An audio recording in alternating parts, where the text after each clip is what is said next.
ចាព្រឹកនេះមានព័ត៌មានអ្វីដើម្បីជម្រាបជូនទៅកាន់ទូរទស្សនិកជនពីខេត្តបៃលិនបាទព្រឹកនេះខ្ញុំមានព័ត៌មានមួយគឺក្រុមប្រឹក្សាខេត្តបៃលិនមកកិច្ចប្រជុំសាមញ្ញលើកទី20ពិនិត្យស្ថានភាពការងារនិងគោលនយោបាយអភិវឌ្ឍរបស់ខេត្តបាទចាសូមចេញបាទក្រុមប្រឹក្សាខេត្តបៃលិនបានរៀបចំកិច្ចប្រជុំសាមញ្ញលើកទី20អាណត្តិទី4នាព្រឹកថ្ងៃទី13ខែមករាឆ្នាំ2026កិច្ចប្រជុំនេះធ្វើឡើងក្រោមអធិបតីភាពឯកឧត្តមជាចិនលិនប្រធានក្រុមប្រឹក្សាខេត្តបៃលិននិងដែលមានការអញ្ជើញចូលរួមពីលោកជំទាវបានសីមុំអភិបាលនៃគណៈអភិបាលខេត្តបៃលិនឯកឧត្តមលោកជំទាវ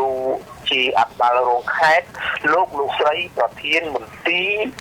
អង្គភាពជំនាញជំនួយខេត្តកងកម្លាំងប្រដាប់អាវុធទាំង3ប្រភេទនិងអាជ្ញាធរក្រុងស្រុកផងដែរកិច្ចប្រជុំនេះមានរបៀបវរៈសំខាន់គឺ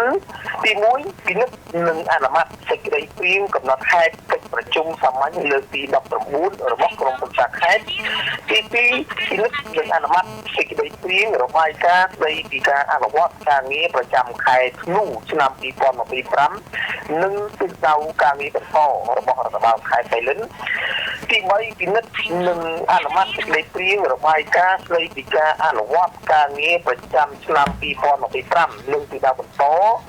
ទី4ពិនិត្យនិងអនុម័តកម្មវិធីវិនិយោគ3ឆ្នាំរំកិល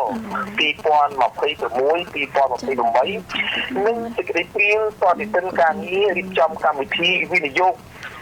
នៅឆ្នាំរំកិល2027-2029របស់រដ្ឋបាលខេត្ត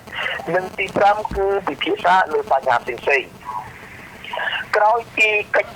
ពិភាក្សានិងអនុម័តតាមរបៀបវរៈរួចមកលោកជំទាវបានសីមុំអភិបាលនៃគណៈអភិបាលខេត្តបៃលិនបានណែនាំឲ្យមន្ទីរអង្គភាពជំនាញនិងអាជ្ញាធរដែនដីត្រូវបង្កើនការពិនិត្យនិងដោះស្រាយបញ្ហានានាជូនប្រជាពលរដ្ឋឲ្យបានទាន់ពេលវេលាជាពិសេសការយកចិត្តទុកដាក់លើសុខុមាលភាពនិងជីវភាពរស់នៅរបស់កម្មករដែលបានវិលត្រឡប់មកពីប្រទេសថៃរួមទាំងសហការរកការងារជូនពួកគាត់ឲ្យបានគ្រប់គ្នាលោកជំទាវអភិបាលខេត្តក៏បានកោតសរសើរដល់ថ្នាក់ដឹកនាំមន្ត្រីរាជការនិងកងកម្លាំងប្រដាប់អាវុធទាំង3ប្រភេទដែលបានរួមចំណែកសម្រាប់បាននូវសមិទ្ធផលជាច្រើនក្នុងការថែរក្សានៅសន្តិសុខសម្រាប់សង្គមការពារបូរណភាពទឹកដីនិងការអភិវឌ្ឍតាមមូលដ្ឋាន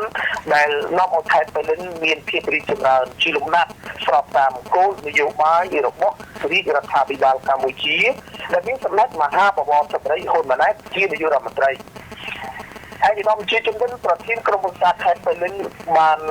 មានតម្លៃខ្ពស់ចំពោះកិច្ចខិតខំប្រឹងប្រែងរបស់រដ្ឋបាលខេត្តបៃលិនក្នុងការដោះស្រាយបញ្ហានានាជូនដល់ប្រជាពលរដ្ឋនិងអនុវត្តគោលនយោបាយភូមិឃុំមានសុវត្ថិភាពយ៉ាងមានប្រសិទ្ធភាពរួមទាំងការអភិវឌ្ឍឲ្យខេត្តបៃលិនមានការកែប្រែមុខមាត់ថ្មីទទួលបានចំណាប់អារម្មណ៍ពីអ្នកទេសចរជាតិនិងអន្តរជាតិឯកឧត្តមប្រធានក្រុមប្រឹក្សាខេត្តក៏បានស្ដាប់ស្ញើឲ្យមន្ត្រីរាជការទាំងអស់បន្តកិច្ចខិតខំប្រឹងប្រែងបម្រើផលប្រយោជន៍ប្រជាពលរដ្ឋដោយផ្ដោតលើការដោះស្រាយបញ្ហាប្រឈមនិងការផ្ដល់សេវាសាធារណៈឲ្យបានឆាប់រហ័សមានប្រសិទ្ធភាពខ្ពស់ស្របតាមគោលនយោបាយយុទ្ធសាស្ត្របញ្ចកោដំណាក់កាលទី1របស់រាជរដ្ឋាភិបាលកម្ពុជាសម្រាប់អាណត្តិទី7នៃរដ្ឋសភាបាទជាពលរដ្ឋពីខេត្តបៃលិនសម្រាប់សូមចាប់តែប៉ុណ្ណេះបាទអរគុណច្រើនលោកពឿនជំរាបលាជួបគ្នាឱកាសក្រោយទៅលោកបាទសូមអរគុណសូមជម្រាបលាបាទ